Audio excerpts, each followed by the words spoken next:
देश का मिजाज साउथ। लेट्स माइक देश का मिजाज और खबरें दक्षिणी भारत से।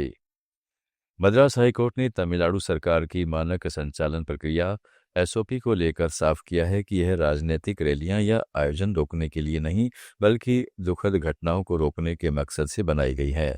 कोर्ट ने कहा है कि यह प्रक्रिया सभी राजनीतिक दलों पर बिना किसी भेदभाव के समान रूप से लागू होनी चाहिए।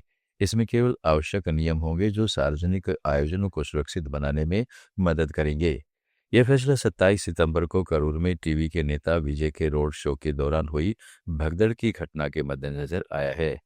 मुख्य न्यायाधीश मनीन्द्र मोहन श्रीवास्तव और न्यायमूर्ति जी अरुल मुरुगन की बेंच ने सरकार को 20 नवंबर तक एसओपी का अंतिम मसौदा जमा कराने का निर्देश दिया है। इस मामले की अगली सुनवाई 21 नवंबर को होगी। कर्नाटक में बेंगलुरु की भीड़भाड़ वाली सड़कों को राहत देने के लिए 18,000 करोड़ रुपए की उत्तर दक्षिण सुरंग सड़क परियोजना पर बड़ी बड़ी कंपनियों ने बोली लगाई है। अगर सब कुछ योजना के मुताबिक सही रहा तो अगले साल फरवरी तक इसका भूमि पूजन हो सकता है। बेंगलुरु स्मार्ट इंफ्रास्ट्रक्चर लिमिटेड की चौथी बोली प्रक्रिया में अदानी, टाटा समूह जैसी प्रमुख कंपनियों ने ऑनलाइन आवेदन किए हैं।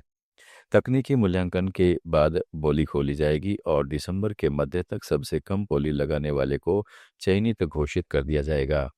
जनवरी में राज्य सरकार समझौता करेगी, जिसकी घोषणा उप मुख्यमंत्री डी.के. शिव कुमार करेंगे।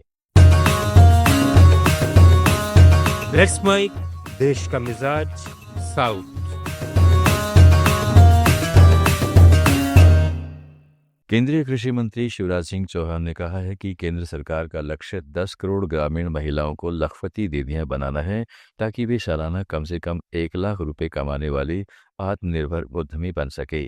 आंध्र प्रदेश के गुंटूर जिले के वेगलाय पालेम में राष्ट्रीय जल ग्रहण महोत्सव का उद्घाटन करते हुए उन्होंने जल संरक्षण के सफल मॉडल वेंगलाय पालेम टैंक को देश भर में दोहराने की बात कही।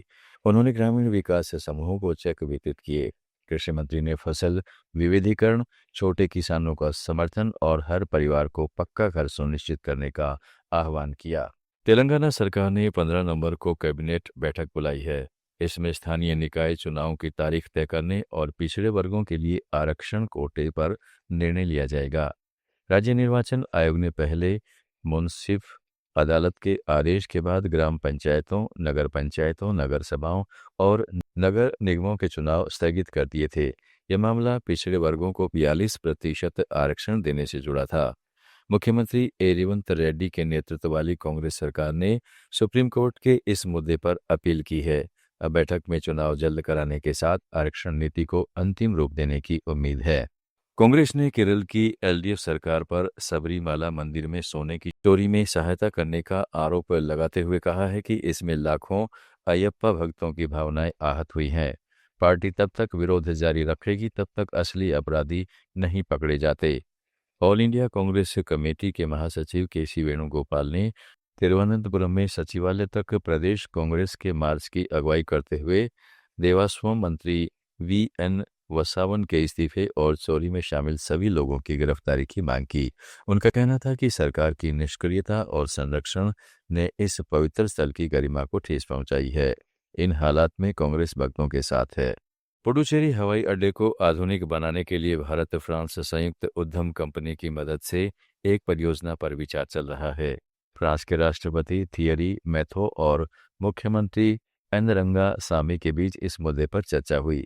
4 दिन की यात्रा पर आए फ्रांसीसी राजदूत ने बताया कि जीएमआर समूह, जिसमें फ्रांसीसी कंपनी ग्रुप एडीपी की बड़ी हिस्सेदारी है, वह हवाई अड्डे के सुधार में रुचि दिखा रहा है। दोनों पक्षों ने इस प्रस्ताव पर सकारात्मक बातचीत की। इससे केंद्र शासित प्रदेश की हवाई कनेक्टिविटी में सुधार की उम्मीद बढ़ गई है।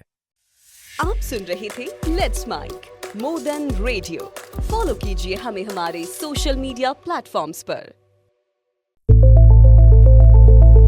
It's time for news. It's time for More Than Radio. Presenting the first radio news app, Let's Mic. Let's Mic, a news-based app on your phone where you get to watch and listen news, talk shows, interviews, radio show podcasts. On Let's Mic, you get all relevant information of TV, print, radio, podcast,